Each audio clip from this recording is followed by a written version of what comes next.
नमस्कार दोस्तों। मैं डॉक्टर शरद त्रिपाठी। आज भी मैं जो कुछ पढ़ा कुंडली के बारे में या जो मुझे और समझ में आया, मैं मैं उसके बारे में और डीप में बताना चाहता हूँ, समझाना चाहता हूँ। मैं ये कहना चाहता हूँ कि एक तरह से कुंडली एक साइंस है। एक तरह से आप टेक्निकल सब्जेक्ट है। अगर जितना इसको समझ सकते हैं टेक्निकल वे में, आप उतना अच्छा अपने बारे में आप जान सकते हैं। मैं बताने की कोशिश करता हूँ कम समय में लेते हुए। लगभग 10 मिनट के अंदर मैं पूरी कुंडली का डीप में विवेचना कैसे कर सकते हैं, समझ सकते हैं, जान सकते हैं अपने बारे में। अगर कोई पढ़ा लिखा नहीं, खाली एक चार्ट रखिए, जो मैंने चार्ट आपको दिखा रहा हूँ, ये चार्ट को अपने पास रखिए और इसको समझने की कोशिश कीजिए। देखिए, आप जब भी चार्ट बनाएंगे आपको ऐसा चार्ट मिलेगा। कुंडली में एक मेन चार्ट है, लग्न कुंडली आपको ऐसे मिल जाएगी। मतलब आप 70 से 80% आज अपने बारे में, अगर आपके पास कुंडली है तो उसके बारे में समझ जाएंगे। देखिए, अगर आपको ये चार्ट मिलते ही अपने बारे में समझना है तो कैसे समझेंगे? आपको मैं स्टार्ट करता हूँ। इसमें 12 घर होते हैं, 1 2 3 4 5 6 7 8 9 10 11 12। ये नंबर, अगर जो भी नंबर यहाँ से स्टार्ट होगा उसके आगे वाला नंबर आएगा, ठीक है। और 12 घर में डिवाइड किया गया है। और 12 घर का मतलब है, 12 घर का मीनिंग है आपके, मतलब आपके जन्म से लेकर ये मरण तक का पूरा इतिहास ये बताती है। मुझे विश्वास है, आपको भी विश्वास होना चाहिए। और टेक्निकल वे में पढ़िए आप। देखिए, अब मैं स्टार्ट करूँ कैसे अपने बारे में समझेंगे। तो पहले इस पार्ट को कॉन्सेंट्रेट कीजिए, आप अपने बारे में समझिए।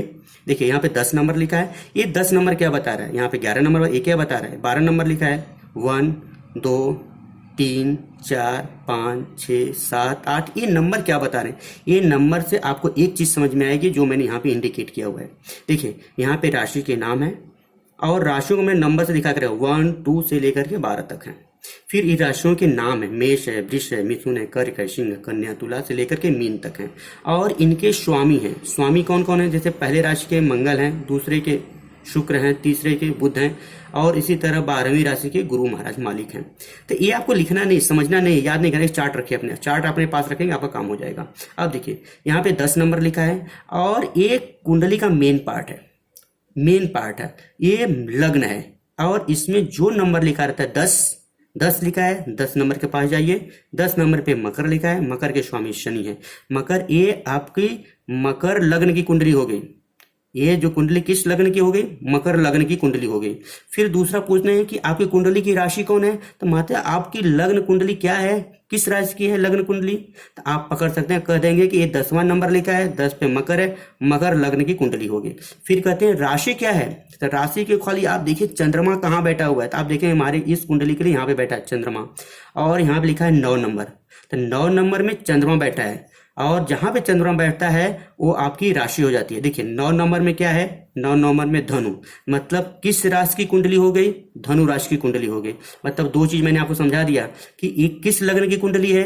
मकर राशि, मकर लग्न की कुंडली है, ठीक है। और एक कौन सी राशि है? चंद्रमा किस घर में बैठा है? 9वें में। 9वां होता है धनु। तो धनु राशि की कुंडली हो गई और लग्न को हो गया, मकर का हो गया, ठीक है। एक क्लियर हो गया, उतना जरूरी नहीं है अपने पास समझने के लिए। अब आगे बढ़ते हैं, इसका फलादेश कैसे करेंगे, अपने बारे में जानेंगे कैसे। तो देखिए, मैं एक एक पार्ट बताने जा रहा हूँ, समझने की कोशिश कीजिए आप लोग। ये 10 नंबर मिला है। पहले 10 नंबर देखिए, कोई भी घर पकड़िए, मैंने कहा स्टार्ट यहीं से कीजिए। ये मेन है, मेन घर हो गया, लग्नेश हो गया, ये मेन हो गया, लग्नेश हो गया। 10 नंबर है, 10 नंबर पे कौन है? मकर राशि है, उसके स्वामी शनि है। अब 10 नंबर में कौन स्वामी? शनि है। अब उसमें बैठे कौन है? शनि महाराज। मतलब शनि महाराज के घर में शनि महाराज ही बैठ गए। जो राजा था, जिसको जो डिपार्टमेंट मिला तो उसी डिपार्टमेंट में बैठ गया।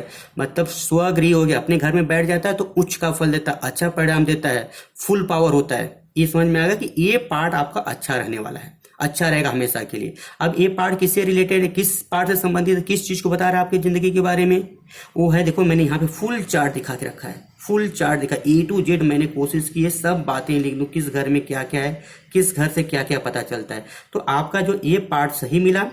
और इस पार्ट में ये दिखा रहा है कि आपके शरीर से, आपके रंग से, आकृति से, रूप से, ज्ञान से, बल से, मस्तिष्क से, विवेक से, शील, गौरव, विनम्रता, स्वभाव, मतलब ये अगर आपका सही हो गया, मतलब ये सब पार्ट आपके सही रहने वाले हैं। बहुत ही विचारशील वाला रहने वाला है आदमी, बहुत ही तीव्र दिमाग का रहेगा, निर्णय लेने में बहुत ही आगे रहेगा, उसके मस्तिष्क बीमारियां नहीं हो सकती। अब देखिए, अब रहा कि एक चीज और मैं दिखाना, ये तो हमें जनरल समझ में आया, लेकिन यहाँ पे ये दिखा है 18 अंश, 18 डिग्री यहाँ पे लिखा हुआ है। देखिए 18 डिग्री, डिग्री का क्या मतलब हुआ, ये बहुत इंपॉर्टेंट है लाइफ के लिए, पूरा डीप में जाने के। तो 18 डिग्री लिखा है, मैंने यहाँ पे लिखा है कि अगर कोई ग्रह किस डिग्री पर रहता है तो कितना प्रभाव करता है। अगर 0 से 6 लिखा रहेगा तो 25% इफेक्ट आएगा।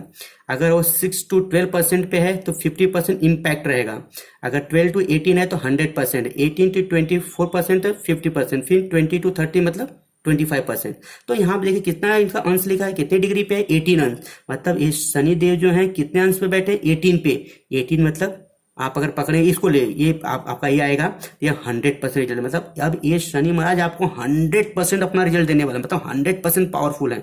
ये आपको समझ में आया कि ये पार्ट अच्छा हो गया, ये पार्ट आपको अच्छा रहने वाला। अब दूसरी बात और समझना है, डीप में आपको जाना है, तो शनि महाराज की दृष्टि होती है, और जहां बैठते हैं वहां पे तो अच्छा करते ही हैं, और कई कई जगहों पे देखते हैं, 3 जगह देखते हैं शनि महाराज। देखिए यहाँ पे दृष्टि लिखा हुआ है, यहाँ पे शनि है, इनकी दृष्टि तीसरे घर में रहती है, 7वें घर में रहती है और 10वें। मैं बता देता हूँ, तीसरा घर, 7वां घर और 10वां, लेकिन जहां बैठे वहां से काउंट होगा। तीसरा घर मतलब 1 2 3, ये वाला घर हो गया, मतलब ये घर भी काफी अच्छा करेंगे क्योंकि यहाँ पे अच्छे हैं। 7वां घर 1 2 3 4 5 6 7, ये भी अच्छा रखेंगे। 10वां घर 7 8 9 10, ये भी घर अच्छा रखेंगे। मतलब आपको डीप में बता रहा हूँ कि आप डीप में समझिए टेक्निकल वे में। तो आपका 3 पार्ट, शनि अच्छा हो गया, शनि अच्छे हैं, स्वगृह अच्छा परिणाम दे रहे हैं, और देखना है कि अच्छा कितना परसेंट देंगे, 100%, 25%, 50% कि 0%। 18 डिग्री पे हैं, मतलब आपको अच्छा परिणाम मिलने 100%, कोई डाउट है ही नहीं कि ये आपका बुरा होएगा, बहुत अच्छा रहेगा। दूसरी बात, और आगे चलिए, अब ये मैं बता रहा हूं कि यहाँ पे देख सकते हैं कि इस घर के बारे में देखिए, यहाँ पे गुरु लिखा हुआ है और नंबर है 12। तो 12 नंबर पे मीन राशि, स्वामी क्या है, गुरु है। गुरु स्वगृह हो गया, अपने घर में बैठ गए, अच्छा परिणाम देंगे। और अंश कितना लिखा है, 12। किस अंश पे है, 12 डिग्री पे, मतलब 100% रिजल्ट देने वाले हो, मतलब ये भी 100% रिजल्ट देंगे।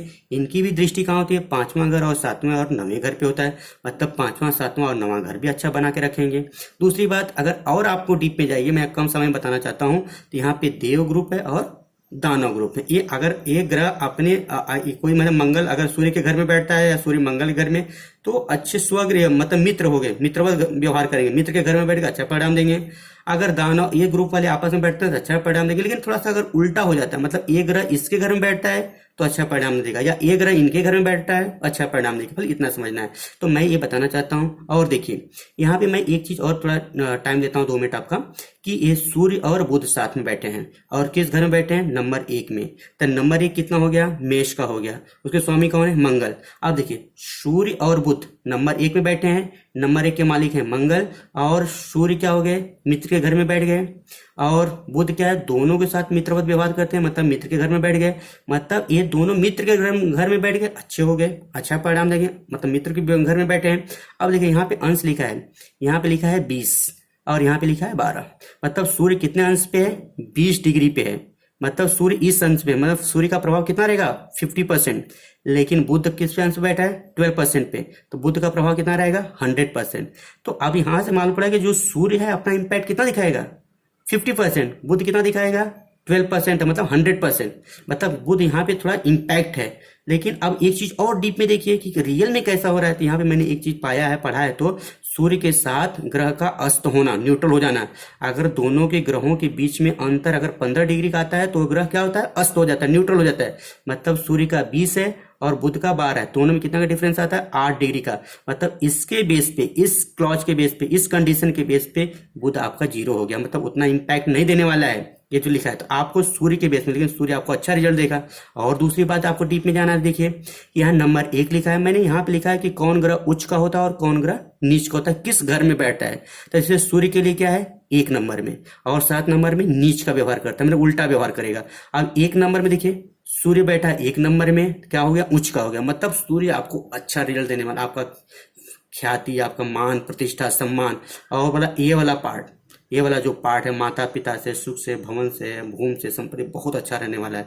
फेफड़े का रोग नहीं होगा, छाती का रोग नहीं होगा, हृदय का रोग नहीं होना चाहिए इसको, इस आदमी को, अगर जिसकी कुंडली ऐसी है तो।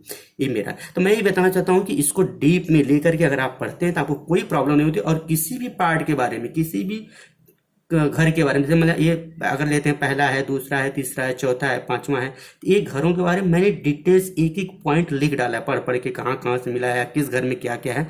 तो आप अपनी कुंडली बना के ऐसा चार्ट ले करके पहले आप इसको अध्ययन कर डालिए, आपका कौन सी लग्न की कुंडली है, राशि क्या है मैंने बता दिया, इसके बाद कौन ग्रह बैठा है, कितने अंश पे बैठा हुआ है, फिर वह मित्र के घर में बैठा है कि शत्रु के घर में बैठा है, उसकी दृष्टि कहाँ कहाँ रहती है उसके बारे में मैंने बता दिया, फिर वो ग्रह उच्च का है कि नीच का है। तो इसके बेस पे आप अपने कुंडली के बारे में डीप में पढ़ सकते हैं, इससे अच्छा और डीप में जाने की जरूरत नहीं है।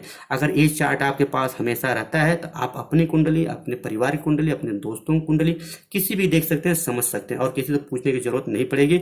और ये कोई समुदाय का नहीं है, एक टेक्निकल वर्ड, ये साइंस है, कोई भी समझ सकता है, कोई भी जान सकता है, कोई भी अपने बारे में डिटेल्स में वो जान करके और अपने निवारण या अपने बारे में क्या करना चाहिए क्या नहीं करना कर सकता है।